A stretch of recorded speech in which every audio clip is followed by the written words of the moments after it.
Bold motherfucker going against me, getting long-winded, talking spicy to a J-Cat by yours truly. Sorry to disappoint, but this is saying me. Approach correct. When did I first get into hip hop? I started liking. I got turned on to hip hop. My mom, had me when she was young, because she had a lot of records, and she used to always buy the new music that was coming out and play it at the house and stuff. So I got introduced to rap, hip hop when Sugar Hill Gang came out. I believe that's probably like 1979. I'm probably like 5 years old. My mom used to play the record around the house. So as I got older, that became a classic record. Curtis Blow, Sugar Hill Gang. So when like 1984 is when I really jumped into hip hop, when I really started becoming a fan of hip hop. It was a record called Roxanne Roxanne by UTFO. Used to come on the radio. I had my mom go buy me the single, and I used to just listen to the shit all day and all night, and they had the instrumental on the other side. So I learned the whole song, and then I flipped the instrumental over, and I used to rap the whole song over the instrumental. And that's how I got introduced to, putting raps together. I started taking some of their words out, putting my words in, and using their format, just put my own words into it, and that's how I built a rhyme pattern for me to start writing my own shit, He got tight, then I went out and cocked that switch. I'm smoking top shelf purple on a hot sunny day. Somebody better get they bitch. We sipping Hennessy Priv and she getting kinda clumsy. She might trip and fall on this dick. I'm with your bitch long stroking and I've been there since the morning. She know it's Al Capone in this bitch. I was motorboat, she was deep throating. She swallowed every inch of this dick. Money driven, California lit. They got a nigga. When did I get into hip hop? Oh, let me see, man. My dad used to party a lot when we were kids. So, he was into a lot of music, a lot of hip hop, plus him being from the East Coast or whatever. So, it's always been around. If I had to stamp it, it'd probably be like 82, 83, 84, But as far as me, like personally getting into hip hop, probably like 86, 87. Push It, Posse on Broadway, shit like that. But like when I really started liking rap, it was probably the DOC, Is It Funky Enough?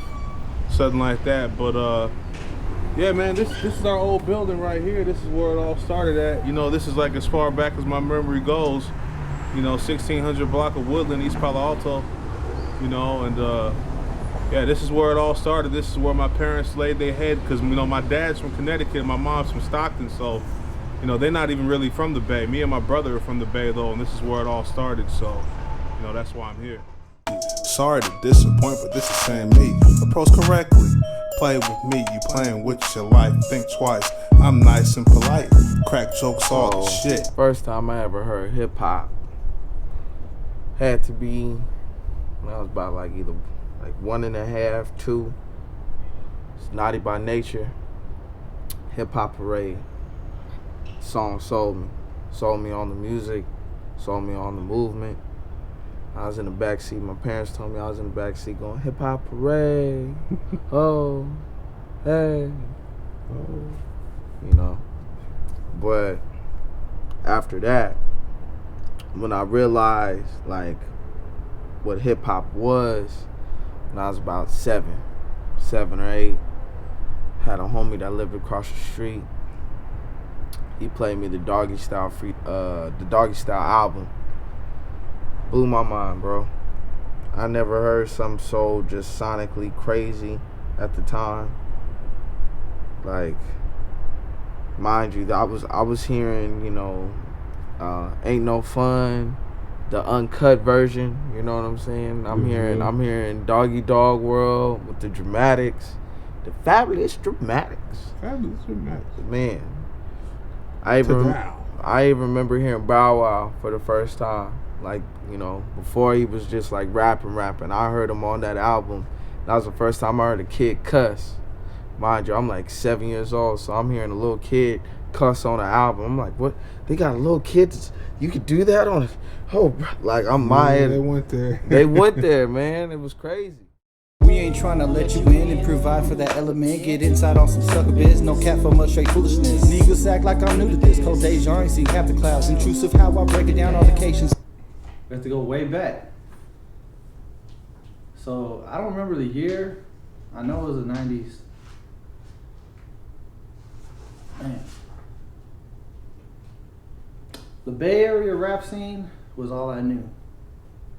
I wasn't into any kind of East Coast, South, nothing like that. My whole rap, like catalog, everything that I got was on, cassette, Star Records, San Jose. Yeah. A lot of the influences was just based on what my cousins had. Everything that they were bumping, Coog Nut, RBO Posse, Hell E40 in the Click, even Rich the Factor, who wasn't even in the Bay, he was soaked. Everyone was listening to him back then. Still. Dark Room Familia, they were out here in the damn, in the Valley, and I was listening to them like thinking they were from the Bay, and they were a bunch of gangsters from the Valley. I still don't know where they're from. Yeah, but I listened to there were some of the early times, like all this gangbanging stuff. What's that dude's name? From Sacramento. I forgot his name. I mean, from Sac to the Bay, everyone was just like, they were all from the Bay to me at the time. I was just a kid. Yeah. Rap music was Bay Area music to me. I didn't listen to anything but Bay Area, West Coast shit.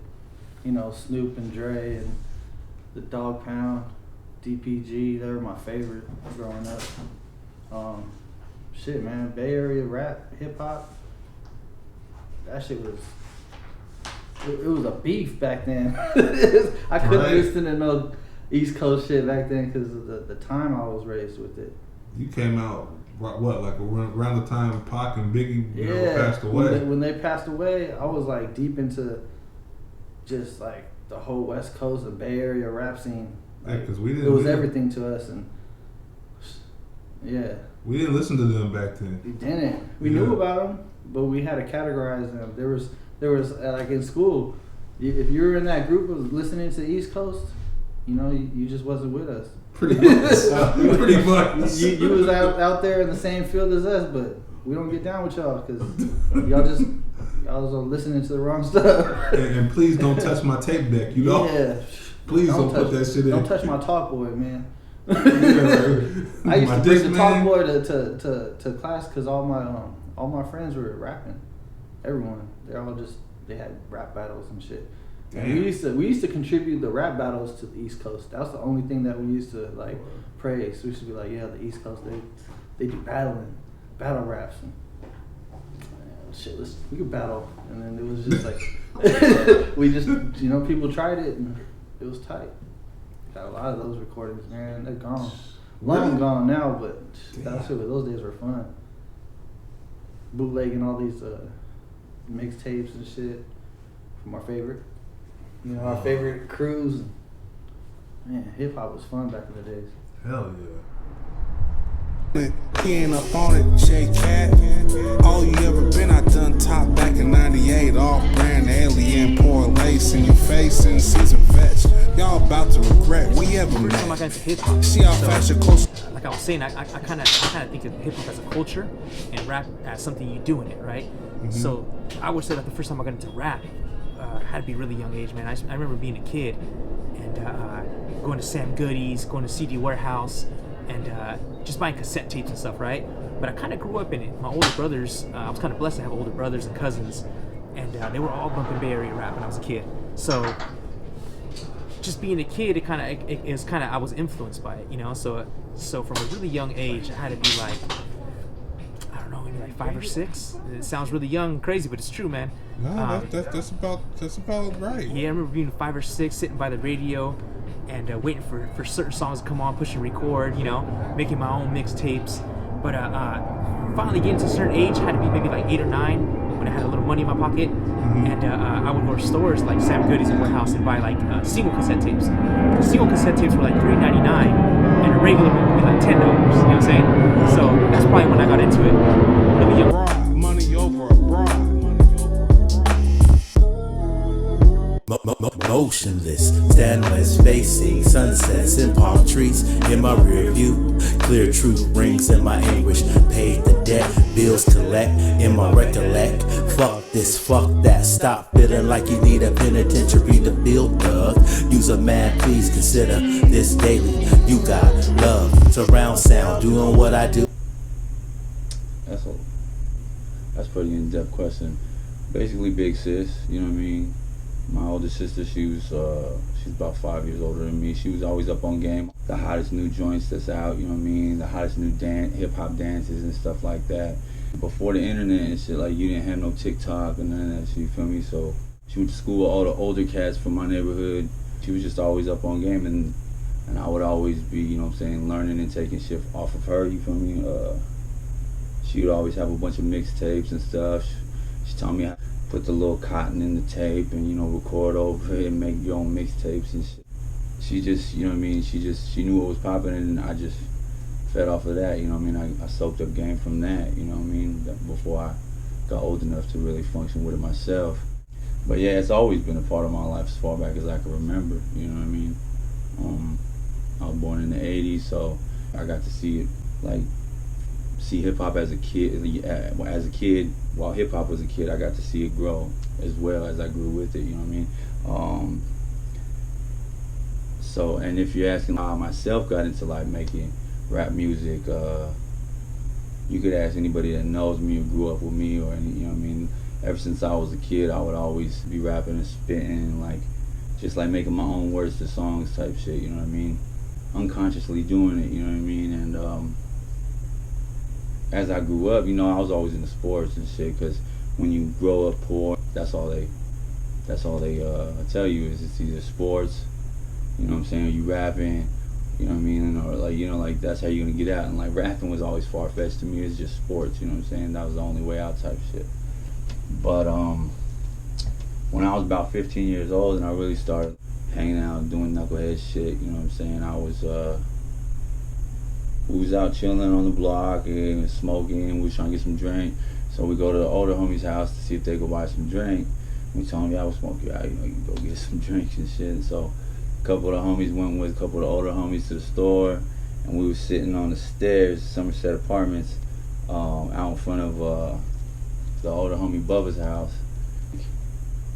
His window was right there. He used to always serve sex, smoke out the window and type shit. But I could hear like a rhythm, like a beat, just like looping, you know what I'm saying? And at the time I didn't know what it was, but like, you know, it was a metronome, you know what I mean? And so I go up to the window and see what, like, Bubba, what's poppin', what is that, you know what I mean? I look in and he got like a little setup, like a little lab in his room, you know what I mean? He's on a beat machine just fucking with it, you know what I'm saying? To me, that was like, whoa, you feel me? This shit got set up in his room. That just seemed so out of reach to me. I used to think to be a rapper, to do that, you had to like have a record deal and you gotta know somebody that knows somebody. Or so when I seen that, it was like, oh shit, this shit is possible, you know what I'm saying? I could really do this if I wanted to do that, you know? And to me, that's real life. I experienced, you know, real life independent, you know, that's independent music, that's Bay Area shit, you know what I'm saying? You know what I mean? Just realize, holy shit, that this could be done. So after that, you know, I started getting serious about it and like, you know, got beat machines and samplers, and, you know, I had an Ensoniq ASR-10, got a computer, I had my own little setup in my mom's kitchen. But yeah, that's like how I started getting into it, just the people I grew up around in the neighborhood I grew up in, you know, because the neighborhood I grew up in basically was surrounded by train tracks and alleys. It was like a hip-hop scene of its own, you know what I'm saying? Graffiti, b-boys. The b-boys that came out of my neighborhood are you know, some world-known b-boys like Tommy Boy, aka Fire, Boogie Boy Floyd, you know what I'm saying? Some graffiti artists, some of the top graffiti artists known, you know what I mean? Like Taiwan, rest in peace to my dude Taiwan, you know what I mean? A lot of people will say like he's a Frisco graffiti artist, but really, no, he from Main Street. He grew up right across the street from me. He lived in apartments across the street from me, you know what I'm saying? But he was hitting a billboard and got shot. The dude, owner of the property, shot him in the head with a shotgun. Shit. Rest in peace, Taiwan. The b-boys would be in the carports breakdancing. There's train tracks right there in alleys, so you know graffiti was always popping. You know what I mean? And plus, like my neighborhood it's a homeboy neighborhood, a lot of, so there's gangs and there's drugs, and so like hip hop kind of kept us away from that shit. You know what I mean? Like, yeah, I got a lot of people that's really banging and really with it, but for the most part, it kept us away from it. You feel me? It kept us occupied. You know what I'm saying? That and sports. You feel me? So yeah, hip hop's always been hip hop rap. That's just always been a part of my life. My first time I heard Digital Underground from my Uncle Ed. Shout out to my Uncle Ed. Put me on a lot of music. Digital Underground, listen to Humpty Hump, and the Shock G, R.I.P. Just totally was a party. Like, I just knew it was a party. It was something different.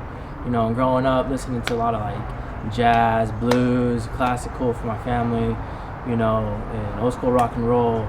Like, this was so fresh to me, and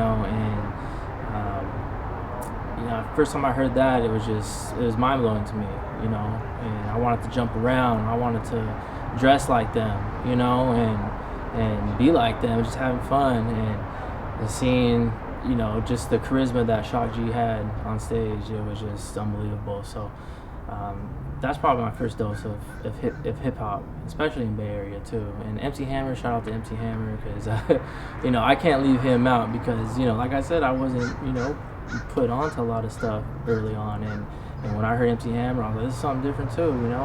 It was cool, and it was new, at least to me. And then it branched out. The first time I heard Snoop Dogg and Dr. Dre, I was mind blown. I was forever in love with hip hop after that. I heard in my mom's Mustang, old school Mustang that she had, used to drive around, and I played it on the radio, and I just remember it being real staticky, and and just trying to just make sure that she was up in the lane a little more when we were bumper to bumper traffic, just so I can hear Snoop Dogg's voice over a Dr. Dre beat. It was magical. And I fell in love, and from there it just went to the E40s, the Sprinkle Me, and then I went back a little bit to the Too Shorts, and in his first album, and Mac Dre too, Young Black Brother, that album right there, it's like, he was spitting, that was one of the things I was like, man, in the Bay Area, they do a little different. I heard, Too Short's earlier work too, was all live instrumental stuff, and I loved it. I fell in love with that type of music, those heavy bass lines, the lyrics, just the storytelling that they told. It was unbelievable. And definitely the Bay Area was just something that just kind of molded me into who I am today, just a well-rounded person, like I just am who I am. I'm proud to be who I am because of the Bay Area. And hip hop just molded me just to be a creative person, and to really, do something different, and be true to myself too at the same time.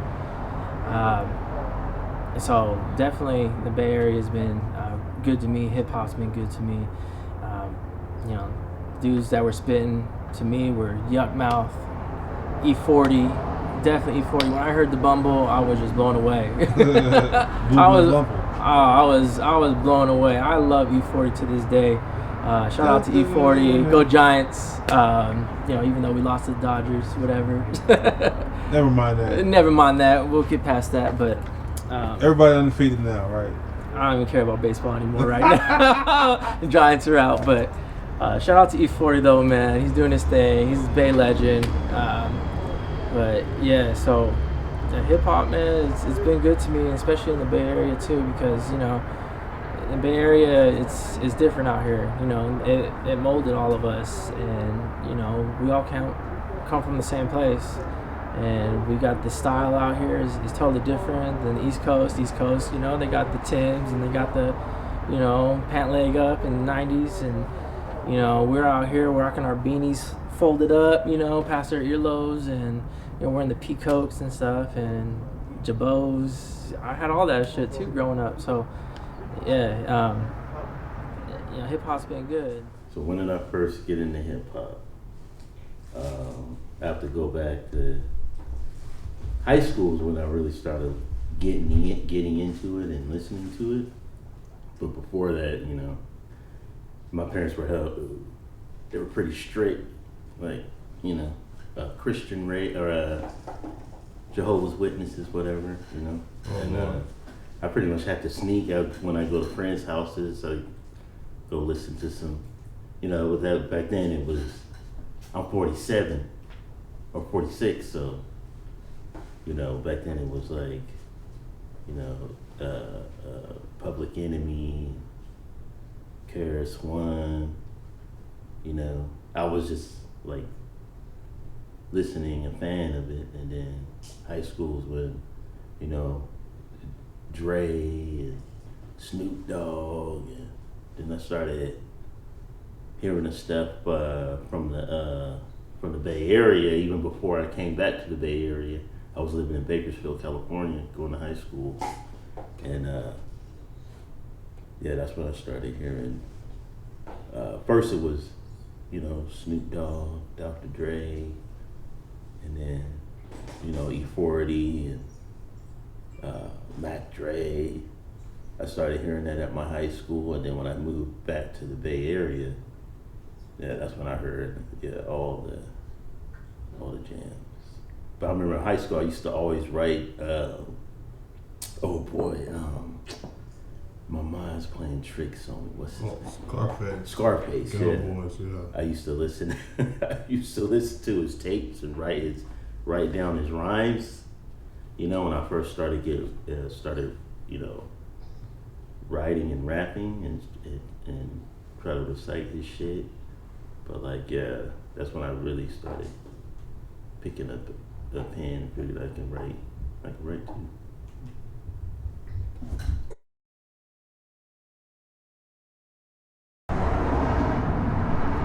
You want to know when I first got into rap and hip hop? I would say with my uncle Jose, they call him Chewy Goonie, OG from Sac Street, from EPA, East Palo Alto. He left this Too Short tape at home. So I went into his room, I started bumping it, and I'm like, oh shit, cuss words. Life is too short. Yeah. It's a good ass album. I ain't tripping. All these songs, the whole album was bumping. I just got hooked. I heard Freaky Tales. I was like, maybe like, I don't know, 12, 13. Mm-hmm. And yeah, I was just bumping that. Bumping old school hip hop, thump records, type of shit. My uncle clowned on me too, man, cause I was bumping Sally That Girl, and fucking my name is Salvador. You know what I'm saying? So he came in, he heard me bumping that. He go, oh Sally, what's up, Sally? And I'm like, oh fuck you, fuck you. And he was clowning and shit. I'm like, oh man, you crazy, huh? And he told my other uncle and shit, they try to clown on me and shit, you know. Still to this day, what's up, Sally? Fuck. That shit used to slap though, that song. Yeah. And I took it to the, you know, don't touch my booty because it's not the thing to do. Don't touch my booty because it's not the thing to do. Oh. Sally, that girl. So yeah, man, I was just hooked on rap from the beginning, straight up. 415, Modesto, Sacramento 209. It's the band me, Charisma, Fresno, Bakersfield, Santa Cruz, Monterey. So up. First time I heard rap music, or really paid attention to rap music, I was in elementary school. Too Short used to come on the radio playing his hits, The Ghetto. One time I could relate to that song. It bring back memories of how I grew up. So Too Short played a major role in my life growing up because he was on beat, he was on point. His music was from Oakland. It was about Oakland. It was about man turning up. It was about the real life growing up out here in the hood. So Too Short was like one of them ones that I was able to dig and get into and dig into his music today because it still go today. So I could dig Too Short. Go. When did you first get into hip hop? I hope I ain't making you feel old. I ain't making you feel old, right? Hey, stop it. Just stop. Man, I gotta go way back, bro. Oh? Yeah, almost, it's almost embarrassing, bro. Let me tell you. 1990? 1990? We talking about how many years? I'm not even gonna answer that. Stop. Okay, we rolling, so, I'm feeling old right now. Just getting it out. I'm feeling old. But hey, you can't touch this. The hammer? Bruh. Oh. Can't touch it. Where we at right now, man? He was so big, Rick James was like, yeah, we in Fremont right now, so. Fremont Hills, I can remember. You know, Hammer done went by this strip so many fucking times. You know. Probably Dion too. It was amazing, man, in the 90s. You know, them pants was crazy, bro. That's why you couldn't touch it.